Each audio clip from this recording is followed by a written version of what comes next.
তো আজকে এতটা শরীর খারাপ হয়ে গেছে, ভাল লাগছে না, তো ভাবলাম ঘরে যা যা আছে সবজি, তো সেই দিয়ে একটা নতুন রেসিপি ট্রাই করব। তো তার জন্য নিয়ে নিয়েছি বাঁধাকপি, গাজর, কারি পাতা, পেঁয়াজ কুচি, আলু কুচি, বিনস কুচি আর লঙ্কা কুচি নিয়ে নিয়েছি। একটু ঝাল ঝাল খাবো, যেহেতু মুখে কোনো স্বাদ লাগছে না। আর হাঁসের ডিম নিয়েছি 5টা। আচ্ছা, হাঁসের ডিম যারা ভালোবাসে না তারা মুরগির ডিমও নিয়েও খেতে পারে, কিন্তু আমার হাঁসের ডিমটা বেশি ভালো লাগে, তাই বললাম হাঁসের ডিম ঘরে রয়েছে তো সেটা দিয়ে একটা নতুন রেসিপি করা যাক। তো প্রথমে আমি ডিমটাকে ভেঙে আলাদা করে দেবো, হলুদ অংশটা আলাদা করে আমি রেখে দেবো। তো আমি ভেঙে নিয়েছি, এই সাদা অংশটা যেই সবজিগুলো আমি কেটে রেখেছিলাম এইগুলোর মধ্যে দিয়ে নিচ্ছি। এরকম করে আমি ভাগ করে আলাদা করে কুসুমটা রেখে দেবো।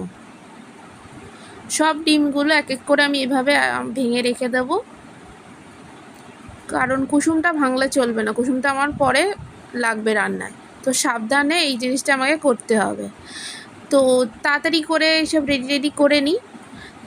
আর এই ডিশটা নাম কি হওয়া যায়, তো এই ডিশটার নাম লাচ্ছার মতন হবে, তো লাচ্ছা এগ পরোটা।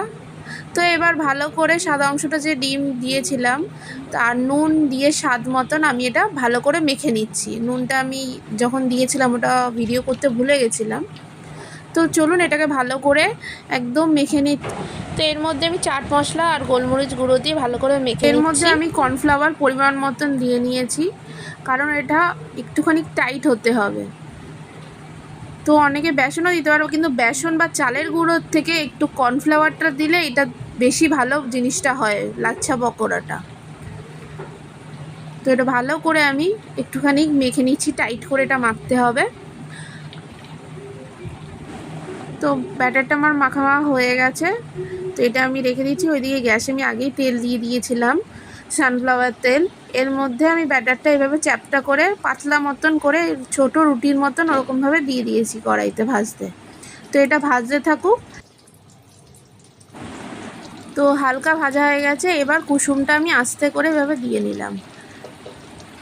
তো কুসুমটা মাঝখানেই দিতে হবে, অন্য কোনো সাইডে দিলে হবে না।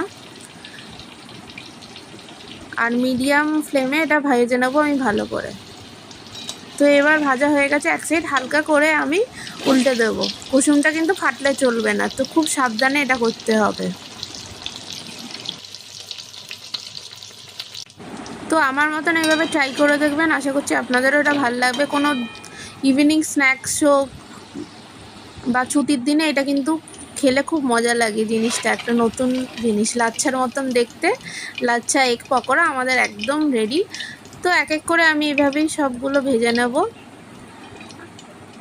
এই যে এইভাবে লাল লাল করে মুচমুচে করে ভেজে নিতে হবে। তো আবার আমি আরেকটা রেডি করছি, এরকম পাতলা করতে হবে, বেশি মোটা করলে কিন্তু ভাল লাগবে না। তো এবার দিয়ে দেবো আমি আবার আরেকটা। তো এটা ততক্ষণে ভাজতে থাকুক। আর যদি আমার ভিডিওটি ভালো লাগে তো লাইক শেয়ার কমেন্ট করতে ভুলবেন না। আর এবার আমি কুসুমটা আমি হাত দিয়ে দিচ্ছি, কারণ এত কুসুম চাঁদি দিয়ে গেলে বারবার পড়ে যাচ্ছিলো। তো হাত দিয়ে যারা যদি ধরে দিতে পারেন ওভাবে ধরে দেবেন, বা হাতা দিয়ে ধরেও দিতে পারে, দুরকম যে যেরকম ইচ্ছা সেরকমভাবে এটা করতে পারেন। তো মাঝখানে এইভাবে কুসুমটা দিতে হবে সেমভাবে, কোনো ভাঙলে বা ফাটলে চলবে না, তাহলে স্বাদটা পাবেন না কুসুমে। তো একদম আমার রেডি লাচ্ছা এগ পকোড়া। চলুন টেস্ট করে বলুন বাড়ির লোক কেমন হয়েছে। তো ভিডিওটি যদি ভালো লাগে তো লাইক শেয়ার কমেন্ট করতে ভুলবেন না। আর আমার চ্যানেলে যদি নতুন কেউ থাকেন তো চ্যানেলটাকে সাবস্ক্রাইব করে দেবেন। তো সবাই তো বলছে দেখতে খুব ভালো হয়েছে। আর এটা সসের সাথে খেতে কিন্তু খুব ভালো লাগে, টমেটো সস বা চিলি সস। আর দেখুন কি সুন্দর নরম হয়েছে।